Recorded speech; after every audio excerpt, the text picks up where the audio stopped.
আসসালামু আলাইকুম ভিউয়ার, কেমন আছেন আপনারা সবাই? আশা করি সবাই ভালোই আছেন। আজকে চলে এসেছি আপনাদের জন্য নতুন আরও একটি ভিডিও নিয়ে। I just wanna stay bad, stay mad, shit on my shoulder cause they treat me like an outcast. I ain't gonna video তো বানাচ্ছি, কিন্তু আপনাদের জন্য কন্টেন্ট খুঁজে বেড়াচ্ছি যে কোন বিষয়ের উপরে ভিডিও বানাবো, আপনাদের সাথে কি বিষয় নিয়ে কথা বলবো, এগুলো ভাবতে ভাবতে ভিডিও তৈরি করা হয় না। ভিডিও আমি ফার্স্ট ব্লগে আপনাদেরকে বলেছিলাম যে আমি প্রতিনিয়ত একটি করে ভিডিও আপলোড করব, কিন্তু তাও আমার পক্ষে হয়ে ওঠেনি। আমি চেষ্টা করব যে সপ্তাহে 3টা করে ভিডিও আপলোড করার। তো এই শিডিউলেই আমি ভিডিও আপলোড করব, সপ্তাহে 3টি করে ভিডিও আপলোড করব, সকাল 7টা থেকে সকাল 9টার মধ্যে। তো আশা করি আপনারা একদিন পর পর একটি করে ভিডিও আপডেট পেয়ে যাবেন। তার জন্য আমার চ্যানেলটি অবশ্যই সাবস্ক্রাইব করবেন। আরেকটি কথা ভিউয়ার, ব্লগ তো আপনাদের জন্য তৈরি করছি। আজকে যে ব্লগটি আমি তৈরি করছি, এই ব্লগটি খুব একটা স্পেশাল না। আমি কন্টেন্ট খুঁজে পাচ্ছিলাম না যে কোন কন্টেন্টের উপরে ভিডিও বানানো যায়। তো আমি সকালে বাইরে গেছিলাম ফ্রেন্ডদের সাথে আড্ডা দেওয়ার জন্য। তো তাদের মাঝে কথা শুরু করি যে এরকম আমি কন্টেন্ট পাচ্ছি না। তো সেই বন্ধু আমাকে বলে, আপনারা দেখুন, তার মুখ থেকে শুনুন। কন্টেন্ট কি? তুমি রাস্তা দিয়ে যাও, দেখো তোমাকে বাস বা ট্রাক বিভিন্ন কিছু, ঠিক আছে, তোমার প্রপার যে রাস্তা মিডিল থেকে দুই সাইডে যে প্রপার রাস্তা তোমাকে দিবে না, এটা নিয়ে একটা কন্টেন্টের ভিডিও বানায় ফেল। হ্যাঁ, প্রপার রাস্তা দিবে না মানে সাইড দিবে না, ওভারটেক করতে দিবে হ্যাঁ। না। এখন ড্রাম ট্রাক যেভাবে যাচ্ছে, মার্ডার হচ্ছে। এখন মার্ডার হচ্ছে নাকি? হ্যাঁ, অ্যাক্সিডেন্ট না, এটা মার্ডার। মার্ডার অবশ্যই মার্ডার, কারণ ড্রাম ট্রাকের এটা অ্যাক্সিডেন্ট বলে না, কারণ একদিন দুই দিন হইলে এটা অ্যাক্সিডেন্ট হয়। রেগুলার মারে দিয়ে যাচ্ছে, এটা মার্ডারই। আচ্ছা, তো ভিউয়ার, আপনারা শুনছেন ড্রাম ট্রাকের খুব খারাপ অবস্থা। আমরা বাইকাররা খুব আতঙ্কের মধ্যে আছি যে কখন কি হয়ে যায়। ঠিক আছে, আমরা রোডে আতঙ্কের সাথে বাইক ড্রাইভ করি, ঠিক আছে, তারপরে শুধুমাত্র আপনাদের জন্য ভিডিও তৈরি করার জন্য, তাই না? এখন তুই একটা জিনিস ফলো করে, মিডিল থেকে বাম সাইডটা তোর রাস্তা, আর ওই সাইডে অপোজিটের গাড়ি যাবে। বেশিরভাগ টাইম দেখবি যে তুই বাম সাইডের আসছে গাড়ি, তোকে হয় মাটির উপর নামা লাগে, নাহলে সাইডে ব্রেক মেরে দাঁড়ানো লাগে। তাহলে তো সাইড করি, আমার সাইড নাই, চাকার তলে। এটাই তোর কন্টেন্ট, এটাই আমার কন্টেন্ট। এটাই এখন। তাহলে এই কন্টেন্টটা যদি আমার পাবলিকে দেখাতে হয়, হ্যাঁ, তাহলে ভিউয়ার বন্ধু দেখেন কি বুদ্ধি দিচ্ছে, দেখেন পুরো একদম টপাটপ। আপনারা তো শুনলেন তার মুখ থেকে যে কি বলছে সে। তো সে বলে যে রাস্তাঘাটে ডামট্রাক অনেক বেশি চলাফেরার কারণে আমাদের বাইকারদের প্লাস অন্যান্য যারা সাইকেল চালায়, পথচারী যারা আছে, তারা অনেকটাই বিপজ্জনক অবস্থাতে থাকে রোডে চলাফেরার সময়।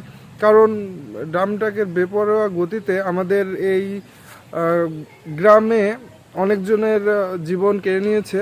তো সেই কারণে সে এই কথাটি বলেছে। আমারও কন্টেন্টটি এই বিষয়ের উপরেই, যে একটি ডাম্প ট্রাক কীভাবে রাস্তাঘাটে চলাফেরা করে, তারা একটি বাইকারকে কখনো সাইড দেয় না। আপনি এই ভিডিওটি দেখলে বুঝতে পারবেন। ভিডিওটি দেখুন। আপনি বাজার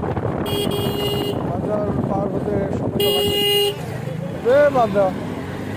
বললাম না, এর আগে বলেছিলাম, হ্যাঁ, যে নতুন নতুন ড্রাইভার যাদের ড্রাইভিং লাইসেন্স হয় নাই, যারা এখন পর্যন্ত লাইসেন্স করতে পারে নাই, তারা মোটর বাইক নিয়ে রোডে এসে তারা বাইকগুলোকে রীতিমতো উড়াবে আকাশে। ঠিক আছে, তাদের বাইকে যদি পাখা থাকতো তাহলে তারা হয়তো বাইকটিকে উড়াতো রোডে।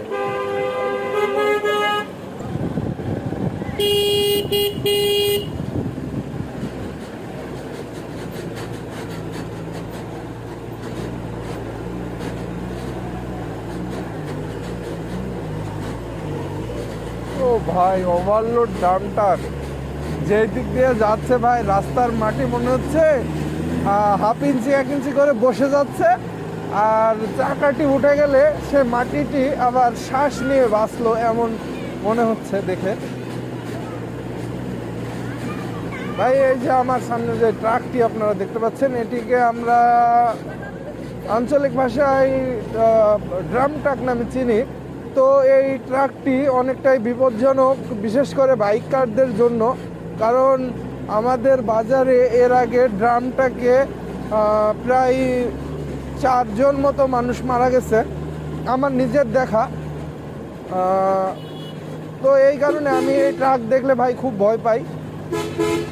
আমি যতই ভালো ড্রাইভার হই না কেন ভাই, সেফটি রাখলে, সাবধানতা থাকলে কোনোভাবেই একটি অ্যাক্সিডেন্ট ঘটা সম্ভব না। আর যতগুলো অ্যাক্সিডেন্ট ঘটে অসাবধানতার কারণে হয়তো ঘটে। আর আমার কাছে মনে হয় কি জানেন, যে অ্যাক্সিডেন্ট ইজ অ্যাক্সিডেন্ট, সেটা অ্যাক্সিডেন্টলি ঘটে বলেই তার নাম অ্যাক্সিডেন্ট। যে ঘটনা ঘটে যাবে, আপনি বুঝতে পারবেন যে হয়ে গেল, কিন্তু করার কিছুই থাকবে না, এরকম একটা সিচুয়েশন তৈরি হয়ে যায়। হ্যাঁ, তো আমি কি এই ট্রাকটিকে ওভারটেক করতে পারবো না? না আমাকে কি জায়গা দিবে না সে? ভাই একটু জায়গা দাও। দেখেন ভাই, ড্রাইভার সে ফোনে কথা বলছে আর গাড়ি চালাচ্ছে, খুব মজ নাকি? আর আমি হর্ন বাজাচ্ছি তখন থেকে, আমাকে এক হাত জায়গা দিচ্ছে না বেরোনোর জন্য। আর সে ফোনে রীতিমতো গল্প করতে করতে গাড়ি চালাচ্ছে।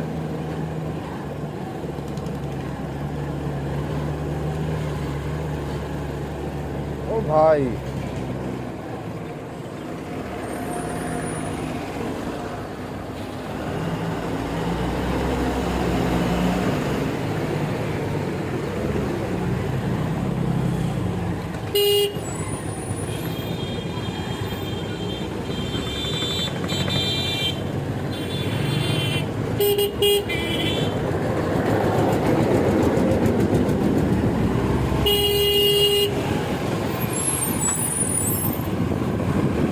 অবশেষে আমাকে ওভারটেক করতে দিয়েছে।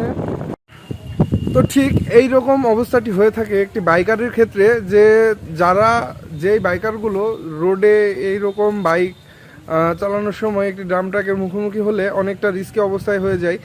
যে অনেক ভারী গাড়ি, তার উপরে ওভারলোড করা কোনো গাড়ি থাকলে তো আরও বিপজ্জনক সেই গাড়িটি।